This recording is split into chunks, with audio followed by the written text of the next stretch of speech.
for additional reactions. Then we're going to cross now to our correspondent in Israel, Noga Tarnopolsky. Hi, Noga. So again, I mean, we just officially heard that statement from Keir Starmer. It was to be expected. Of course, we even heard Benjamin Netanyahu saying earlier today, before Keir Starmer's statement, that recognizing a Palestinian state amounts to endangering the survival of Israel. How is the UK's recognition of Palestinian statehood being perceived? Well, I think that for most Israelis, as counterintuitive as this may sound, it's a very low-key event.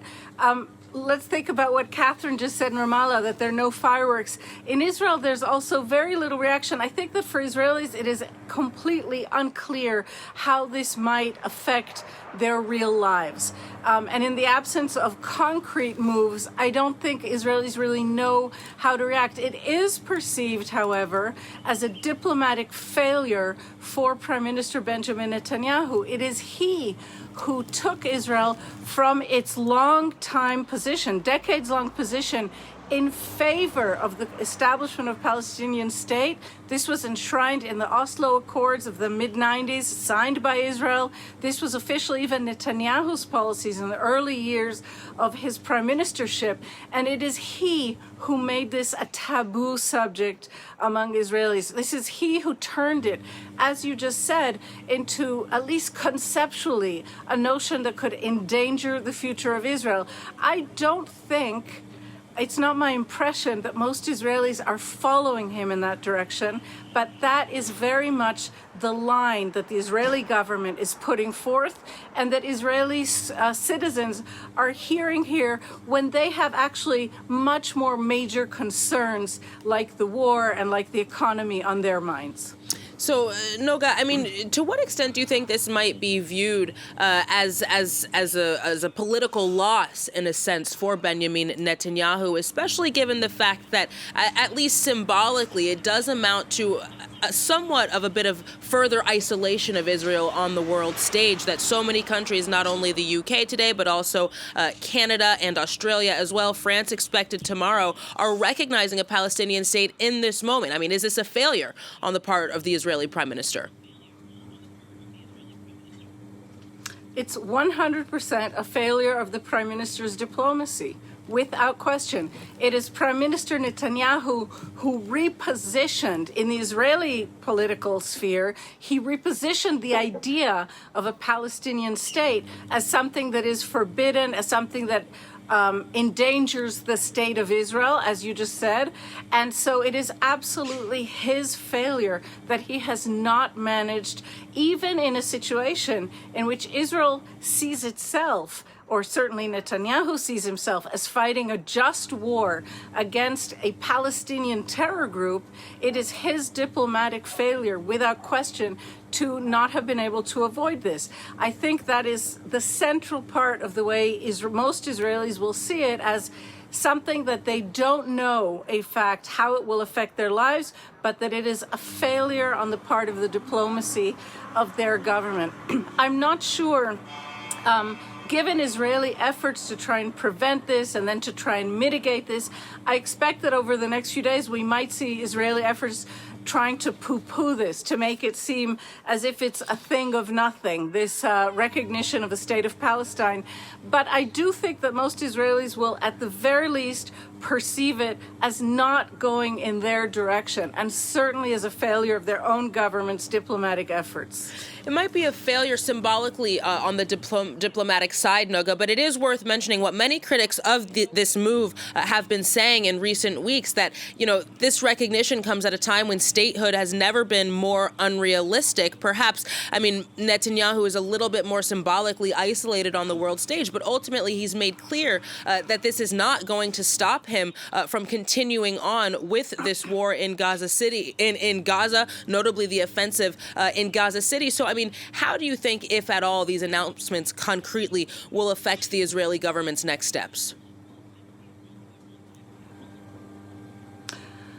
I'm not sure that these announcements will have any impact on the Israeli government, but we should remember that the Israeli government thus far has not responded to very serious, even sanctions, even the loss of diplomatic standing from many more allied nations.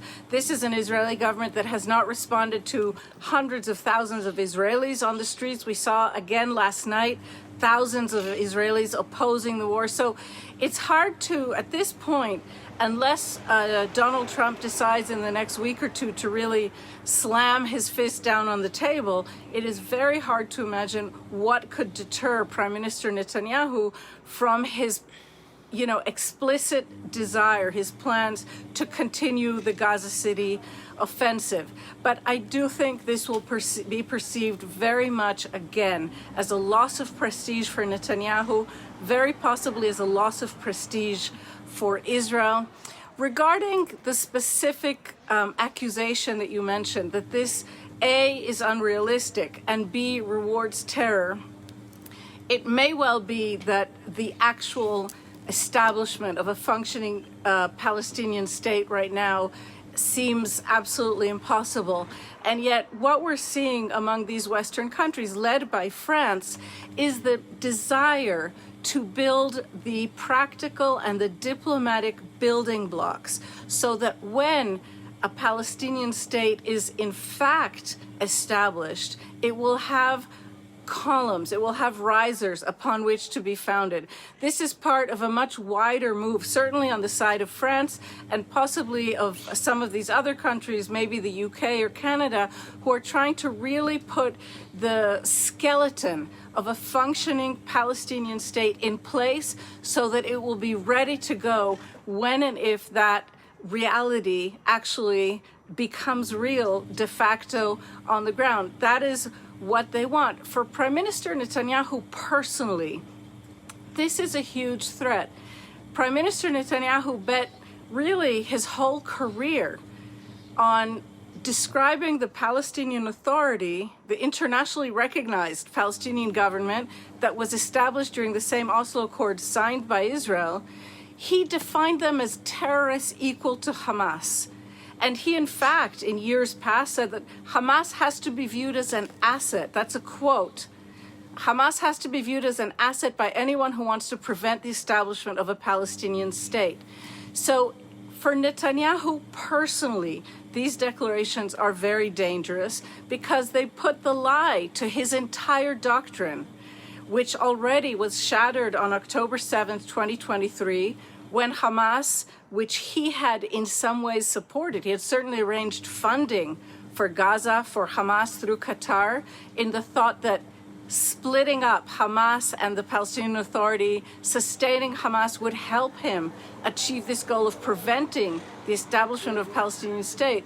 So this recognition really kind of completes the job of shattering his entire doctrine of how to prevent Palestinian statehood. And I think that's the reason that we're seeing such sharp reactions from Netanyahu. It really does threaten his entire worldview and the doctrine that he has sold Israelis for a very long time.